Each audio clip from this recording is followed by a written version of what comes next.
नाज़रीन, रोहिड़ी वेझो 2 भाउरनि समेत 3 नौजवान धनार खूह में बुॾी फोत थी विया आहिनि। तफ़सील ॿुधाए रहियो आहे सैफुल्लाह बलोच। जी सैफ, छा तफ़सील आहिनि? रोड़ी में अफ़सोसनाक वाक़ियो पेश आयो है। रोड़ी लॻ दुबर थाणे जी हद में 2 सॻनि भाउरनि समेत 3 ॼणा खूह में किरी फोत थी विया। रोड़ी जे दुबर थाणे हद हसन चौहान में मालचारी जे 2 सॻा भाउर अब्दुल जब्बार चौहान, अब्दुल लतीफ़ चौहान ऐं संदन सोट शहजादो चौहान खूह में किरी फोत थी विया। इतला मिलण बैदि वारसनि पारां 3 नौजवान खे पंहिंजी मदद पाण बैदि खूह मां कढियो वियो, जिन खे फौरन तिबी इलाज लाइ तालकरदा रोड़ी मुंतक़िल कयो वियो, जितां डॉक्टरनि 3 नौजवान खे ॾिसी फोत जी तस्दीक करे छॾी। इन मौक़े ते वारसनि ॿुधायो त नौजवान घरां माल कढी चाढ़ण लाइ विया हुआ त अचानक हिकु गऊं पाणी पीअण लाइ खूह ॾांहुं वई त पेर तिड़क लॻो।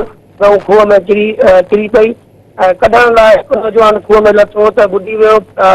ॿियो भाउ बचाइण लाइ खूह में लथो त संदन भाउ बि उहो ॿियो बि ॾियो। अहिड़ी तरह 3 नौजवान हिक ॿिए जी मदद करण लाइ दौरान ॿुॾी फोत थी विया। जॾहिं त फोती थी वञण जे लाइ ज़रूरी कार्रवाई लाइ तालका अस्पताल मुंतक़िल कया विया आहिनि। 3 नौजवान जो लाश घर पहुचण ते कोड़ा मची वियो। सॼे ॻोठ में सोग जी माहौल छाल आहे। जी सैफ, जी मेहरबानी।